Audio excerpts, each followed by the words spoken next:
Olá, caros doutores, doutoras, colegas, empresários, estudantes que estão assistindo essa palestra, meus cumprimentos. Eu sou a Graziela Veras Medeiros Rosa, advogada, atuo no direito civil empresarial, também no direito digital, fiz especialização em direito civil, processo civil, sou pós-graduanda em direito digital, a advocacia no direito digital e proteção de dados pela EBRAGE. Também sou membro da Comissão de Direito Digital do AB São Paulo e queria agradecer também primeiramente a Comissão de Cultura e Eventos, por promover esse projeto Cultura com Você, e também ao AB São Paulo pela iniciativa. Muito obrigada também a todos vocês que estão assistindo e contribuíram com as doações para auxiliar as pessoas mais carentes nesse período de pandemia, que é muito importante a gente ter esse espírito de solidariedade. Muito obrigada. E eu vim falar aqui um pouquinho para vocês dos aspectos gerais da Lei Geral de Proteção de Dados. Vou falar dos aspectos gerais porque a lei, a gente tomaria muito mais do que 30 minutos, não é verdade? Para estudar, para dissecar alguns pontos importantes. Então eu vim falar um pouquinho mais sobre os aspectos gerais, que possa aí dar um norteamento de estudos também e trazer alguns pontos importantes de destaque da lei. Vamos lá? Então, aí uma parte, começando pela introdução, fazer uma pequena introdução. A lei entrou em vigor agora, no dia 18 de 9 de setembro, tendo como pilar a Lei Europeia GDPR, a Lei de Proteção de Dados Europeia, visando regulamentar o uso de dados dos cidadãos por pessoas físicas, pessoas jurídicas, tanto de direito público quanto de direito privado, e também regulamentando tanto os dados obtidos por meios físicos quanto digitais. E eu trouxe para vocês, vai subir aí na tela, alguns contextos que ocasionaram a promulgação da legislação. A gente pode destacar a lei da Carolina Dickmann, que se refere ao caso de uma atriz que teve invasão no seu dispositivo e sofreu extorsão devido a fotos íntimas que lá continha. Também a gente pode destacar nesse contexto como é importante para a promulgação da lei no âmbito mundial o escândalo que envolveu a empresa Cambridge Analytica, que a empresa, através de banco de dados de uma rede social, ela fez um perfilamento comportamental, de eleitores e acabou influenciando nas eleições americanas, quando foi realizado aí a nomeação, quando o Trump ganhou as eleições. Também tem um outro ponto que merece destaque nesse contexto histórico, que foi o caso do Edward Snowden.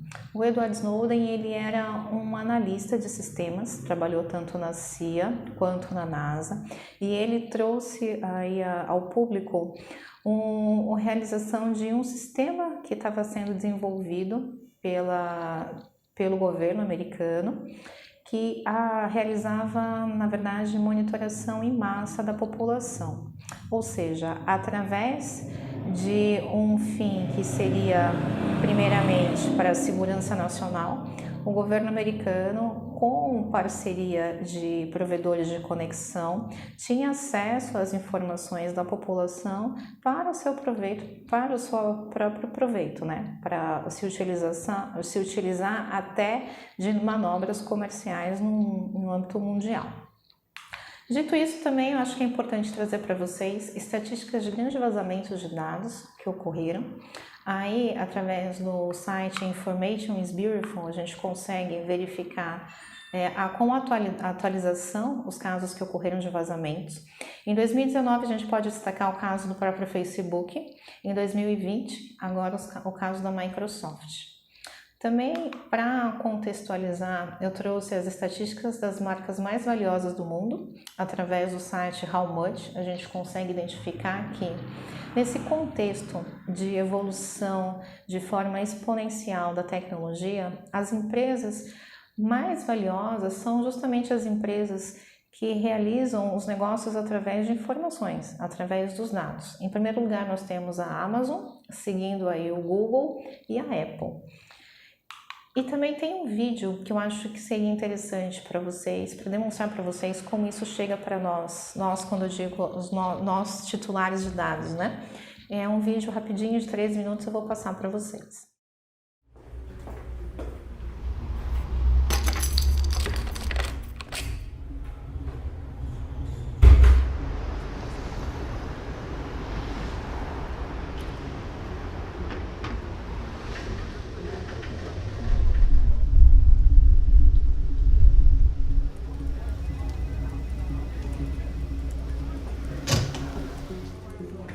Maria, pode entrar.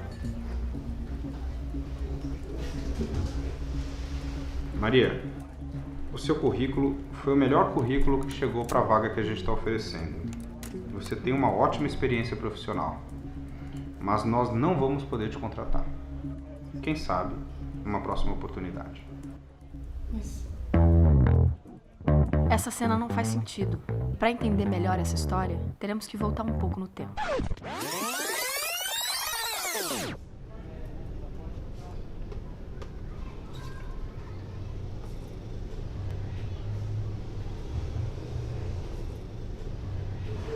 Boa tarde. Tem cadastro? Dá desconto. Dá seu CPF? Foi aí que eles me pegaram. O meu CPF serviria para rastrear tudo que eu compro ou deixo de pagar. Eu não tinha a menor ideia que essas informações poderiam parar nas mãos do meu entrevistador.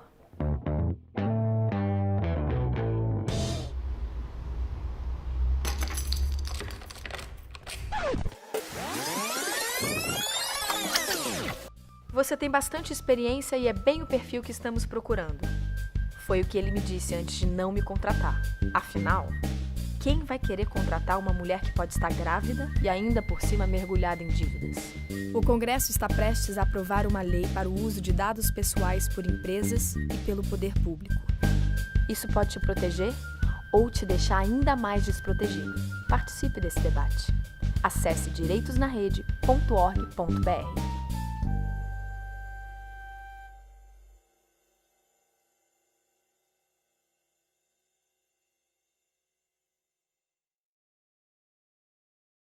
Esse vídeo foi realizado com base na discussão que estava sendo realizada do anteprojeto aí da Lei Geral de Proteção de Dados e deixa bastante destacado como que era realizado esse comércio indiscriminado com os bancos de dados e com os nossos dados, né?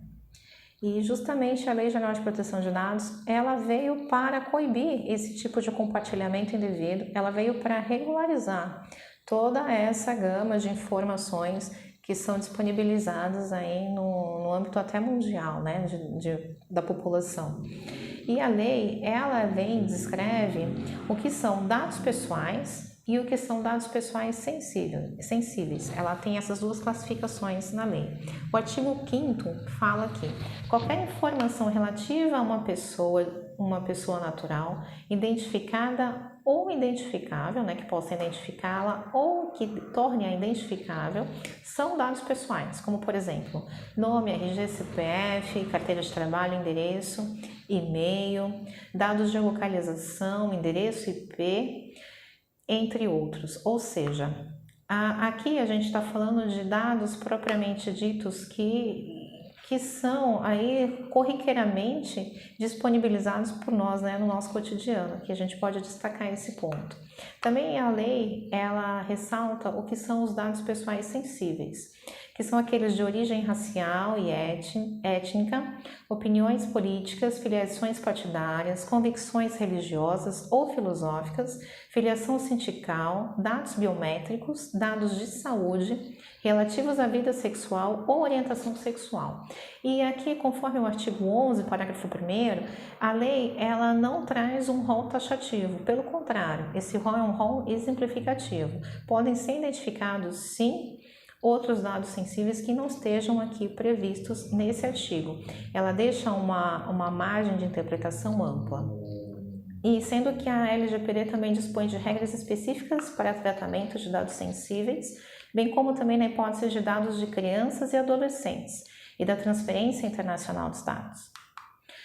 Nesse contexto também, eu acho que é importante destacar os princípios, né, da legislação. O artigo 6º, ele descreve 10 princípios que a lei dispõe sobre a proteção de dados. Vamos lá? Então, seria aí a finalidade, ou seja, o dado tratado, ele tem que atender apenas aquela finalidade específica no qual ocorreu a coleta, o armazenamento ou até um compartilhamento.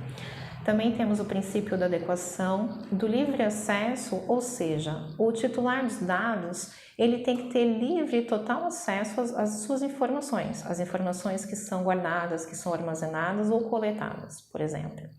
A qualidade dos dados também vem como princípio, a transparência justamente da informação ao titular dos dados, a segurança na proteção dos dados, prevenção, ou seja, para que o controlador, no caso, que venha coletar os dados, armazenar, ele tenha medidas e cuidados preventivos, não só corretivos, na guarda e no armazenamento desse dado.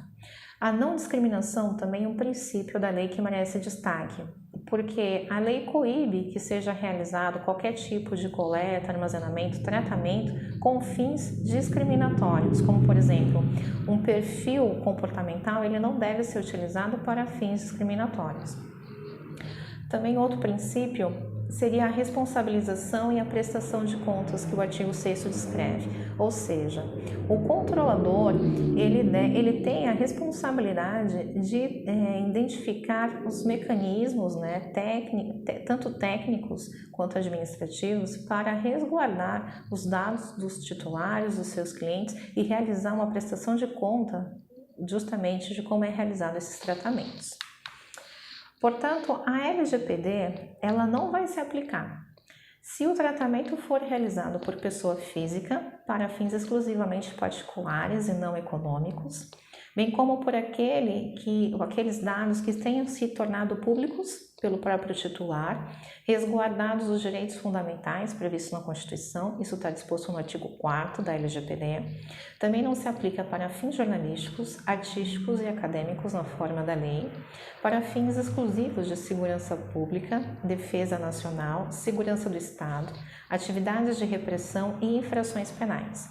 Essa questão de atividade de repressão e infrações penais, ela ainda vai ser regulamentada pela ANPD, Agência Nacional de Proteção de Dados. Os dados provenientes de fora do território nacional e que não sejam objeto de tratamento por agentes de tratamento brasileiros também não terão aplicação da lei, ou que seja aí objeto de transferência internacional e que o país de proveniência proporcione um grau de proteção de dados adequado ao previsto na legislação. Então, portanto, qual que vai ser a gente já está verificando, né? Qual que é o impacto que a LGPD traz? Ela traz que a empresa ela vai ter que mudar o mindset corporativo. E não só a empresa, tanto também o profissional liberal. Nós, colegas, aí os colegas advogados, o arquiteto, o contador, o profissional liberal, do modo geral, ele vai ter que também se atentar à legislação, porque a legislação vai se aplicar em diversas atividades.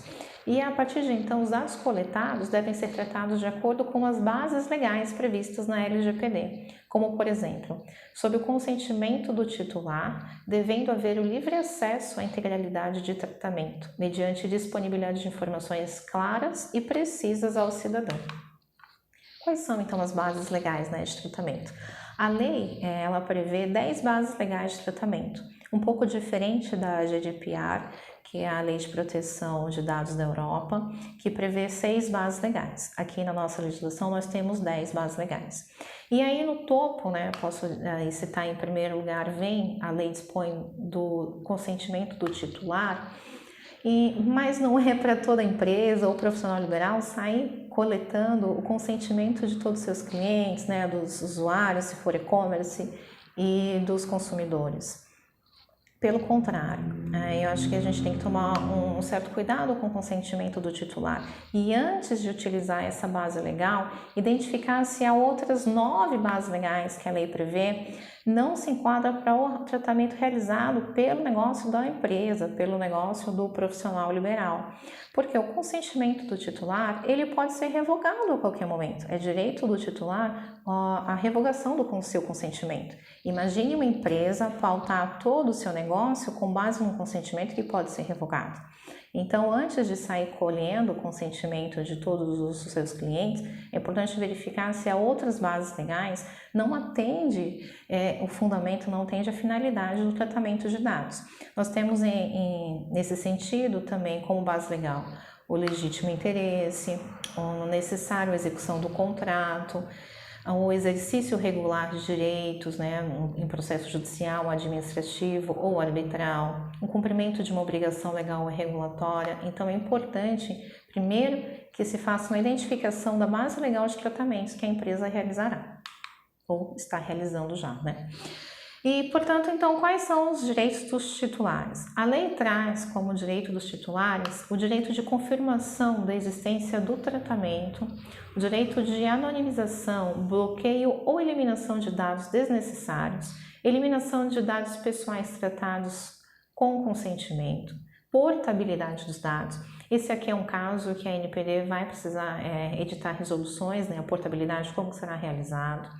Oposição ao tratamento irregular também é um direito do titular dos dados. Ele poderá realizar também uma reclamação junto à autoridade nacional, revogar o seu consentimento, conforme havia comentado.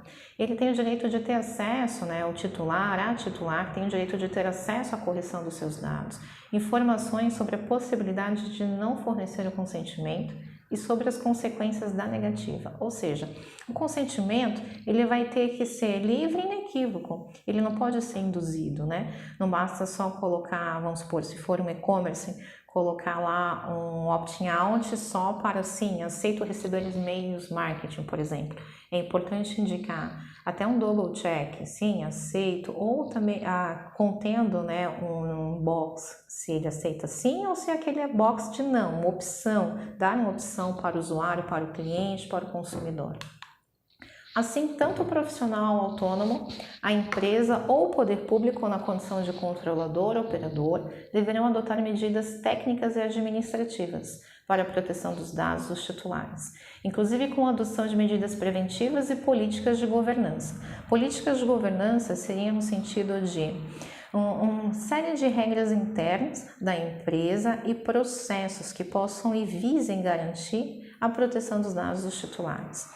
Aplicando-se também essas medidas de adequação nas relações trabalhistas, nas relações consumeristas, nas relações entre usuários e serviços da internet, bem como negócios B2B, para evitar as penalidades previstas na lei e também penalidades judiciais, Aí para evitar passivos administrativos e judiciais.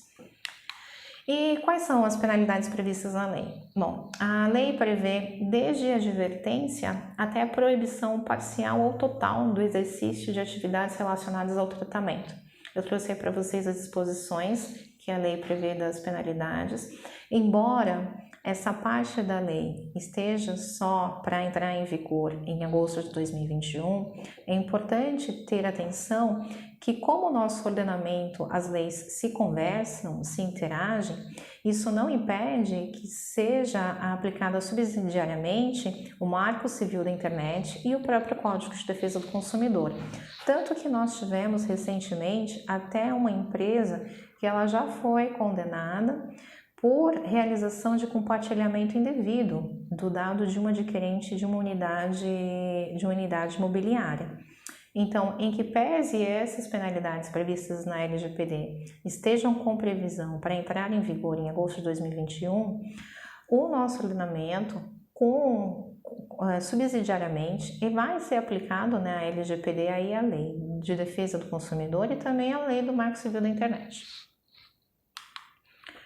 E a Lei Geral de Proteção de Dados, ela trouxe também instituiu disposições que não haviam sido previstas anteriormente em qualquer outra legislação em vigor, que é a Agência Nacional de Proteção de Dados e a figura do encarregado de proteção de dados.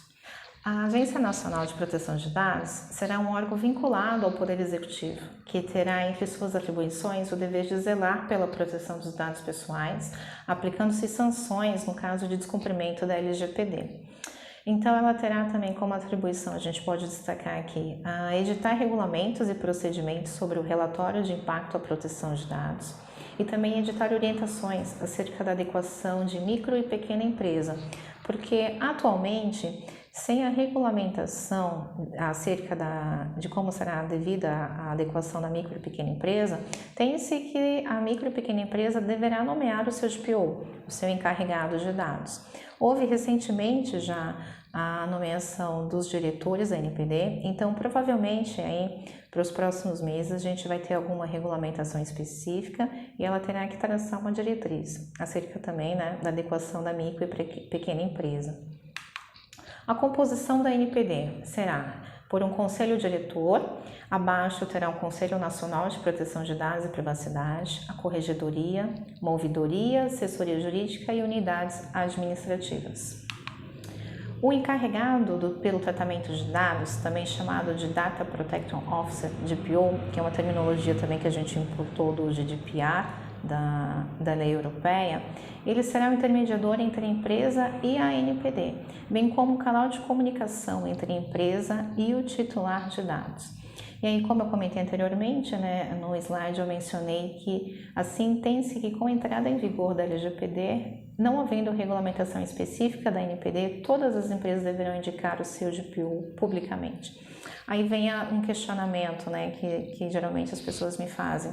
Mas e o profissional liberal, o autônomo, como que ele faz, então, em relação ao encarregado de dados? Isso será uma tarefa da NPD, que ela vai ter que traçar uma diretriz, sim, mas por hora, o que eu costumo orientar? Que tenham disponibilizado um canal de comunicação, seja um e-mail, seja um ramal próprio, um telefone próprio, para que o seu cliente ele possa solicitar informações que são tratadas pelo escritório, de repente do advogado, pelo escritório do arquiteto, do contador, para que ele tenha esse canal de comunicação e ele possa solicitar essas informações.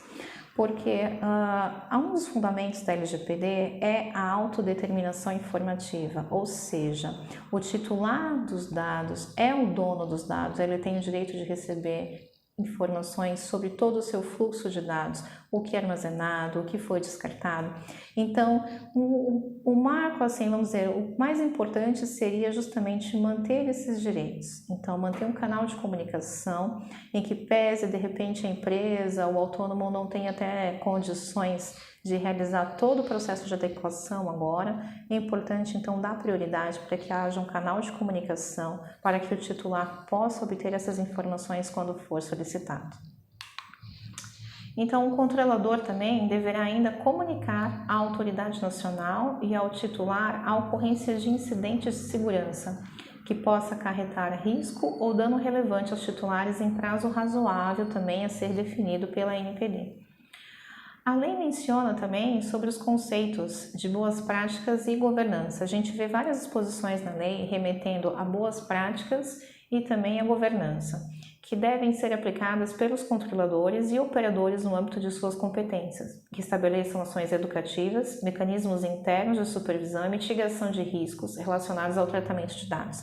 O controlador, a lei descreve, né, quais são os agentes de tratamento. O controlador é o que tem o poder de decisão sobre o dado. Vamos por assim, acho que fica uma forma mais fácil de identificar. E o operador, por sua vez, é aquele que realiza o tratamento sob orientação ou sob comando do controlador. Bom, agora a gente se pergunta então, né, também como um aspecto geral, como então se adequar?